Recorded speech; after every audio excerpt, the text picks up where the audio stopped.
그러므로 생각하라. 너희는 그때 육체로는 이방인이요 손으로 육체에 행한 할례를 받은 무리라 칭하는 자들로부터 할례를 받지 않은 무리라 칭함을 받는 자들이라.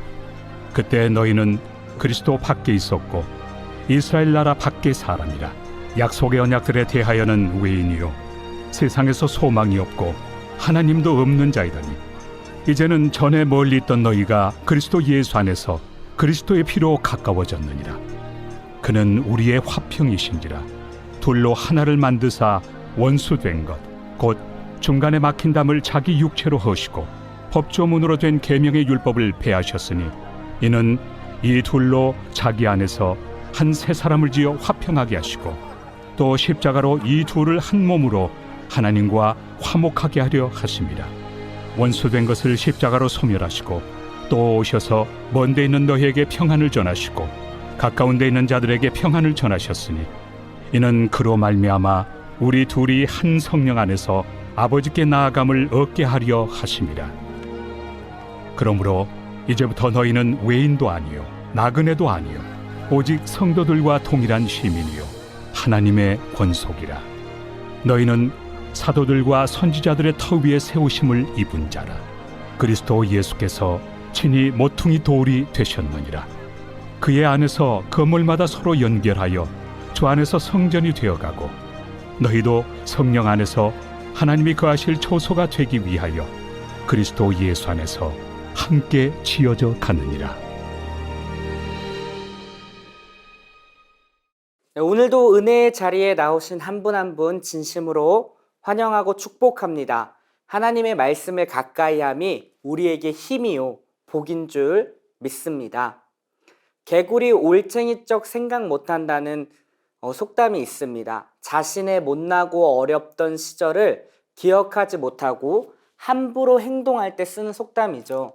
오늘 본문에서도 우리가 어떤 존재였는지에 대해서 기억하라고 말씀하고 있습니다. 11절을 읽어보겠습니다. 그러므로 생각하라. 너희는 그때에 육체로는 이방인이요 손으로 육체에 행한 할례를 받은 무리라 칭하는 자들로부터 할례를 받지 않은 무리라 칭함을 받는 자들이라. 오늘 본문에서 그러므로 생각하라, 그러므로가 나왔습니다. 그러면 그 전의 내용을 살펴봐야 하는데요. 2장의 내용은 무엇이냐면 죄로 죽었던 너희가 하나님의 은혜로 하나님의 선물로 말미암아 구원을 얻었다는 것입니다. 그것이 9절에서 보니까 이렇게 나타나는데요. 행위에서 난 것이 아니니 이는 누구든지 자랑하지 못하게 함이라. 이 말은 너희가 구원받은 것이 너희의 어떠함에 의해서가 아니다. 자랑할 수 없다. 왜냐하면 하나님의 전적인 은혜이고 선물이기 때문이다 라는 것을 강조하면서 말씀하고 있는 것입니다. 그러면서요 10절은 구원에 관해서 이렇게 얘기하는데 이유를 설명합니다. 우리는 그가 만드신 바라 그리스도 예수 안에서 선한 일을 위하여 지으심을 받았다라고 이야기하고 있다라는 것입니다. 너희가 하나님의 은혜로 말미암아 구원을 얻었는데 구원을 받은 이유는 선한 일을 위하여 지으심을 받은 것이다. 창세 전부터 우리를 예비했고 택하셨다라는 것을 지금 이야기하고 있는 것입니다. 그러면서 오늘 본문으로 넘어오고 있는 거예요. 그러므로 너희는 생각하라. 무엇을요? 너희가 전에는 어떤 상태였는지에 대해서 생각하라는 것입니다. 11절 다시 한번 제가 읽어볼게요. 그러므로 생각하라. 너희는 그때에 육체로는 이방인이요 손으로는 육체에 행한 할례를 받은 무리라 칭하는 자들로부터 할례를 받지 않은 무리라 칭함을 받는 자들이라. 12절에 이렇게 기록돼요. 그때 너희는 그리스도 밖에 있었고 이스라엘 나라의 밖의 사람이라 약속의 언약들에 대하여는 외인이요 세상에서 소망이 없고 하나님도 없는 자이더니 이렇게 얘기합니다. 뭐래요? 육체로는 이방인이에요. 유대인들에게 할례를 받지 못한 자들이라 칭함을 받은 자였습니다. 유대인들은요 자신만이 하나님께서 선택하신 선민이라고 생각했어요. 구원해 주신 백성이다. 하지만 하나님은 유대인뿐만 아니라 이방인들도 창세전에 구원하기로 예정하셨다라는 것입니다. 그리고 에베소 교회에 있는 지금 이방인 교인들을 향해서 이야기하고 있는 거예요. 너희가 그렇게 멸시받고 천대를 받았던 존재였다. 그런데 지금은 하나님의 은혜로 말미암아 구원받은 것을 기억하라는 것입니다. 그때에는 너희가 그리스도 밖에 있었고 약속에 대해서 외인이고 세상에 대해서는 소망이 없는 하나님도 없는 자라라고 이야기하는 것입니다. 그리스도 밖에 있었다라는 것은 하나님과 상관이 없고 언약 백성으로 부름받지 못했으며 세상이 전부인 것 마냥 소망 없는 삶을 살았다라는 것을 이야기하는 것입니다. 그리고요, 이방인들은요, 유대인들에게 개처럼 여겨졌어요. 개종을 했어도 성전 제사에 참여할 수가 없었습니다. 이방인의 뜰에 있어야 했다라는 것입니다. 이것이 이방인들을 향한 그 당시 사회적 분위기였어요. 그때 너희가 이랬다라는 거예요. 그런데 13절은 이렇게 이야기합니다. 제가 읽어볼게요. 이제는 전에 멀리 있던 너희가 그리스도 예수 안에서 그리스도의 피로 가까워졌느니라. 그리스도로 말미암아 그의 죽음과 부활하심으로 말미암아 소망 없던 너희가 소망을, 하나님과 관계없던 너희가 주님과 화평을 이루며 원수 되었던 우리가 화목하게 되었다라는 것을 지금 이야기하고 있다라는 것입니다. 사랑하는 성도 여러분, 우리도 마찬가지 아닙니까? 죄와 허물로 죽었던 우리, 영적으로 하나님과 관계가 없었던 우리, 깨닫지도 못하고 찾지도 못하고 내 마음대로 내가 내 삶의 주인이 되어서 죄의 종되어 살았던 우리, 세상의 성공이 이 땅에 나를 보내신 이유인 것으로 알아 세속적 가치와 풍조를 따라 떠밀려 갔던 우리, 죄가 곧 나요, 원치 않는 죄를 지으며 질질질 끌려다녔던 우리 아닙니까? 하나님과 상관없이 언약에 대해서는 외인이었던 우리를 하나님의 사랑과 긍휼로 말미암아 구원해 주신 그 사랑으로 지금 이 자리에 있는 것이 아닙니까?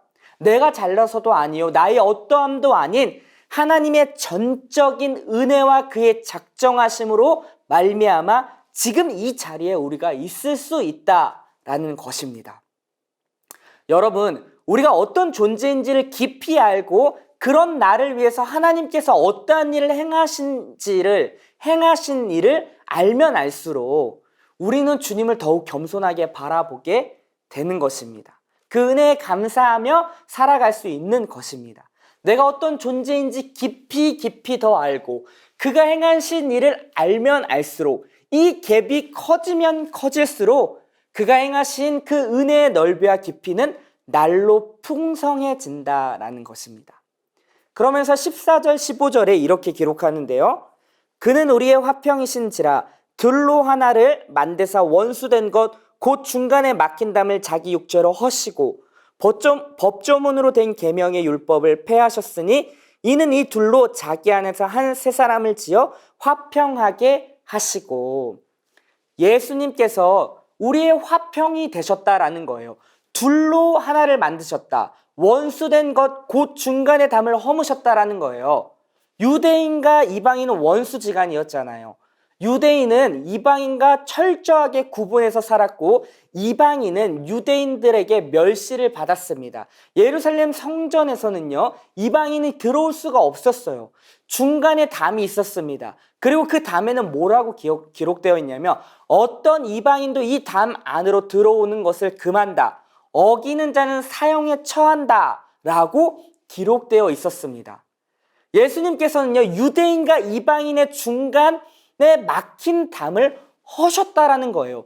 유대인뿐만 아니라 이방인들도 다 하나님 백성으로 들어갈 수 있게 하셨다라는 것입니다. 15절에 계명의 율법을 폐하셨고 둘로 한 세 사람을 지어 화평하게 하시고, 유대인들은요, 율법 의식에 치우쳐 형식만을 강조했던 사람입니다. 공의와 인자와 사랑과 겸손히 행하는 삶을 등한시했다라는 거예요. 그러니까 유대인들한테는 이방인을 향해 정죄하고 차별하고 자신이 선택받은 민족이라는 우월의식에 매여 원수지간으로 살았다라는 것입니다. 근데 예수님께서 그것을 허셨어요. 십자가로 말미암아 모두가 하나님의 백성의 자리로 들어오게 하셨다라는 것입니다. 유대인뿐만 아니라 이방인들도 하나님의 백성이 되게 하셨다라는 거예요. 한 세 사람 지어 화평케 하셨다라는 것은 하나님의 백성으로 부름받은 자는 빈부의 기천과 상관없이 동등한 존재로 불렀다라는 것을 이야기합니다. 높은 자나 낮은 자나 존귀한 자나 천한 자나 구분 없이 하나님의 은혜로 말미암아 모두가 부름받았다라는 것을 이야기하고 있다라는 것이죠. 16절에 보면 원수된 것을 소멸했다 이렇게 표현하거든요.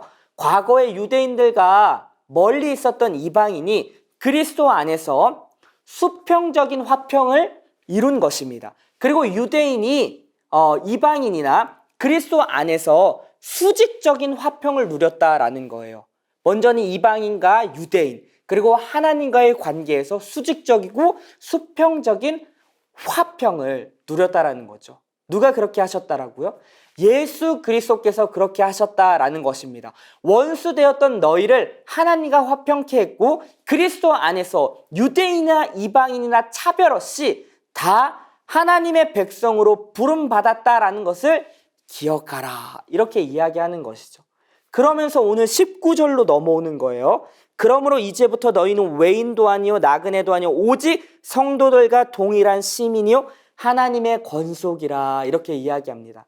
이제부터는 너희가 외인도 아니다 나그네도 아니다 상관없는 자가 아니라 오직 성도들과 동일한 시민 하나님의 권속. 여기서 권속은 뭐냐면 가족이라는 거예요. 식구라는 의미가 있습니다. 이제 너는 나와 상관 있는 자로 나와 가족된 자로 부름받은 것을 기억해라.